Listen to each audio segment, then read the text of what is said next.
একটা সময় ছিল যখন একটা MP40 এর শব্দে পুরো লবি কেঁপে উঠত। और उस टाइम पे बंदा पूरे वर्ल्ड का सबसे पहला MP40 किंग माना जाता था। আর একটা নাম প্রতিদিন ঘুরে বেড়াতো হাজারো প্লেয়ারের টাইম লাইনে, নাইম আলম।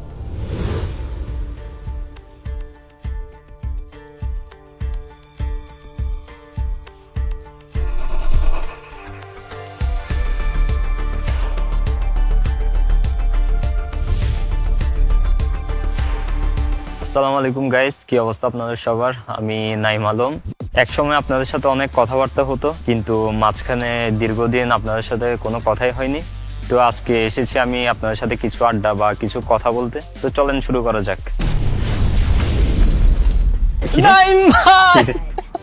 টিমমেটের সাথে আমি এখানে 1-2 খেলতাম আর কি। 11টা কিল করছি ভাই, রেসপেক্ট একটা কেন, কিন্তু মাথা মারিয়েন না, মাথা মারলে আবার মরে যাবো। আচ্ছা, মাথায় মারলে মরে যাবেন এরকম হবে? কিরে ভাই, MP40 তে ওইখানে শুট করতে গেছিলাম। অস্কারও তো মনে হয় ছিল না আপনাদের টাইমে, তাই না? অস্কার না ভাই, এগুলো কি বলতেছেন আপনি?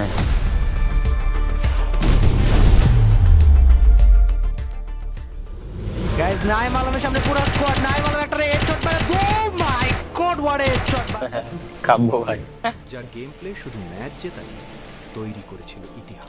চিরতরে বিদায় নিয়ে নিল নাইম আলম। তিনি তার চ্যানেলের সমস্ত ভিডিওগুলোকে প্রাইভেট না হলে ডিলিট করে দিয়েছেন।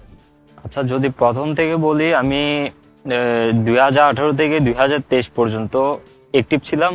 স্টাডি বা আমার ক্রিকেটে টাইম দেওয়া, আমার অন্য কিছুতে টাইম দেওয়ার চেয়ে বেশি দরকারি মনে হয়েছিল।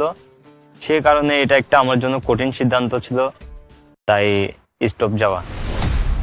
আমার ফার্স্ট ইন্ট্রো যেটা বানাইতে আমার অনেক কষ্ট হয়েছে। আমাকে এক্সপেক্ট করতেছে একজনে, 11টা কিল করছি ভাই, এক্সপেক্ট একটা কেন। ও কিরে ভাই, আল্লাহর ওয়াস্তে একটু পিক থেকে বাইর হো না ভাই। আচ্ছা সবচেয়ে ইন্টারেস্টিং ব্যাপার হচ্ছে আমি ফিমেল ক্যারেক্টার নিয়ে খেলতেছি, যদি এটা ফার্স্ট ভিডিও। আমি তো যে ক্যাম্পিং করে মারতেছি। আর যদি তখনের নাইম আলমের কথা বলি আর এখনের নাইম আলমের কথা বলি, তখনের নাইম আলমটা হচ্ছিল সে তার নিজের আনন্দের জন্যই মূলত পোস্ট করতো, অডিয়েন্সের আনন্দের জন্য। এখন আমি ভিডিওগুলো পোস্ট করি।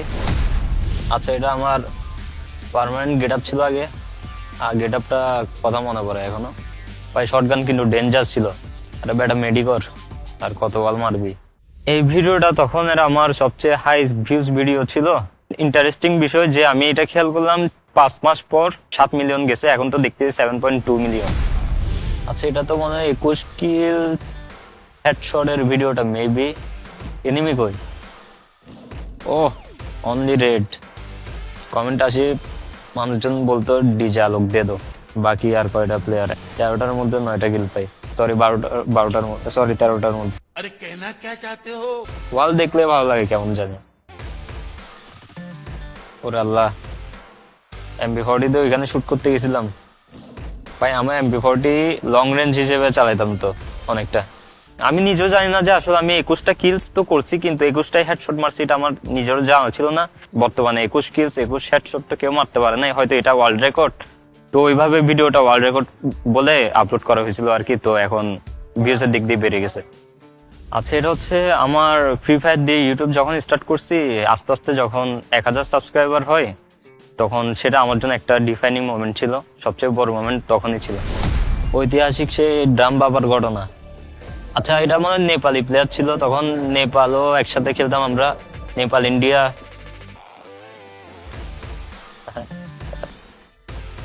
আচ্ছা সিয়ামের কথা, এই রে সিয়ামের কথা মনে পড়ে কিন্তু। ব্যাগ দিয়ে দিছি। আমি জানি যে আমি মায়ের খাবো এখনই, কোনো মতে আর বাঁচার পসিবিলিটি দেখতেছি না, সে কারণে গেম থেকে আমি ব্যাগ দিয়ে দিছি আর কি। কিন্তু সিয়ামের কথা শোনাতে আমার একটু খারাপ লাগছে, এটা আমি কিন্তু ফান হিসেবে এনজয় করি নাই। সিয়ামকে এখনো মিস করি। সবকিছু তো অন্যরকম লাগতেছে। আচ্ছা এখানে 9 লেখা আছে না, এটা তো সুন্দরই দেখাচ্ছে। এখানে নতুন নতুন কিছু দেখতেছি। এখানে তো এতক্ষণ গুগল মারতেছিল। আচ্ছা এটা কি? আচ্ছা এখানে কি 1 ভার্সেস 1 খেলা হয় বা এরকম কিছু নাকি? এখানে কি ডান্স করা যায় নাকি? এটা কি জিনিস? আচ্ছা লঞ্চ প্যাড আছে। টিমমেটের সাথে আমি এখানে 1-2 খেলতাম আর কি। নাইম আলমের জন্য আমরা আয়োজন করেছি একটি স্পেশাল 1 ভার্সেস 1 ম্যাচ, আর সেই ম্যাচের জন্য আমরা নিয়ে এসেছি ক্রুল গেমিংকে। তবে একটা মজার ব্যাপার আছে, ক্রুল গেমিং এখনো জানে না সে কার বিপক্ষে খেলতে যাচ্ছে। নাইম আলম, কি ভাই, কি অবস্থা, কেমন আছেন? এই তো ভাই আমি লিটারালি সারপ্রাইজ। ওনার সাথে লাস্ট দেখা হয়েছিল আমার চট্টগ্রামে ক্রিকেট খেলা মাঠে। হ্যাঁ প্র্যাকটিস না, করতেছি।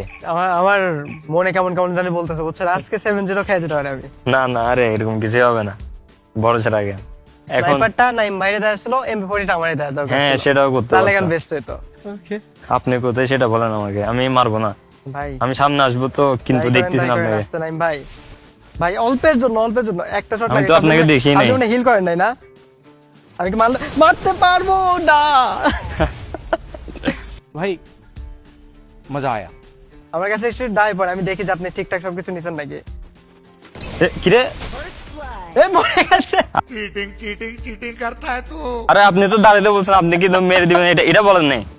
আরে ভাই সব কথা কি মুখে বলে দিতে হয়? ঠিক আছে, বুঝছি, তাহলে দেখি। জানেন নতুন আপডেটে জি। বুঝছেন, এখন যদি আপনি আকাশের দিকে চেয়ে থাকেন, আপনি চলে যাবেন। এটা কিন্তু টেকনিক খাটাচ্ছেন আপনি, না, না একটু ভাই, এটা সত্যি মাইন্ড কথা। খাটাচ্ছেন। পাল্টাইছে। আর নাইম ভাই আপনি কোথায়? আমি লবিতে গেছিলাম একটু ঘুরতে। MP40 কিং আপনি, বাট MP40 ড্যামেজ কিন্তু কমাই দিছে। কিন্তু মাথায় মারিয়েন না, মাথায় মারলে আবার মরে যাবো। আচ্ছা, মাথায় মারলে মরে যাবেন এরকম হবে? কিরে ভাই, না আমি যে দেখলাম যে এখন মাথায় মারলে মরে নাকি, আগে কি মাথায় মারলে মরে যেত একসাথে? এটাই তো আমি বুঝতেছি না, আমি মরতেছি। এই আপনার কাছে তো মুখ আছে, আপনি লোকেশন জানেন। না আচ্ছা নাইম ভাই! আমি তো শর্টই লাগাতে পারতেছি না আপনার ঠিক মতো। আপনাদের মতো লেজেন্ডের কাছ থেকে আমরা এতগুলো ওয়াল এক্সপেক্ট করি না। না একটা ওয়াল তো মারবে। মারতেছি, সেটা ওয়াল মার প্র্যাকটিস করতেছি আমি। ও আচ্ছা। ভাই একটা লাগাইছি, নাইম ভাই আরেকটা লাগাইতে দিবেন? ও অনলি রেড একটুর জন্য নাম্বারস। ভাই, একটুর জন্য পারলাম না। নাইম ভাই জি 1v1 তো খেললাম, একটা জি। সিএস খেলে একসাথে। সিএস র্যাঙ্ক না? ইয়া কেউ চিনে আপনার তো ভি ব্যাচ আছে, আপনাকে হয়তো চিনবে। আপনারা চিনবে, সে আমরা ফেক মনে করতে পারে। হ্যাঁ, আমাকে ফেক মনে Fake করে। মনে করতে পারে। কিন্তু কথা হলো এবার কিন্তু ভাই জিততে হবে, বুঝছেন? একটা রাউন্ডে দিব না ওদের।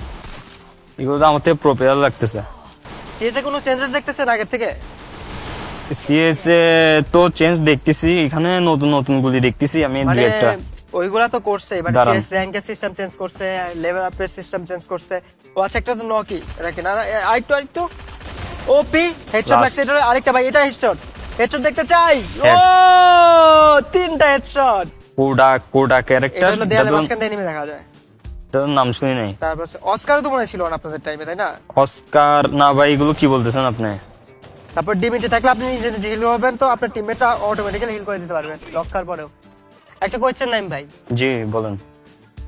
ওল্ড ফ্রি ফায়ার ভালো লাগে নাকি নিউ? মানে অনেক কিছু চেঞ্জ আসছে না? ওল্ড ফ্রি ফায়ার তো ভালো লাগতো, কিন্তু এখন যেহেতু নিউ খেলতেছি আমি, তো এখন দেখতেছে ভালো লাগতেছে। আরেকটা আছে।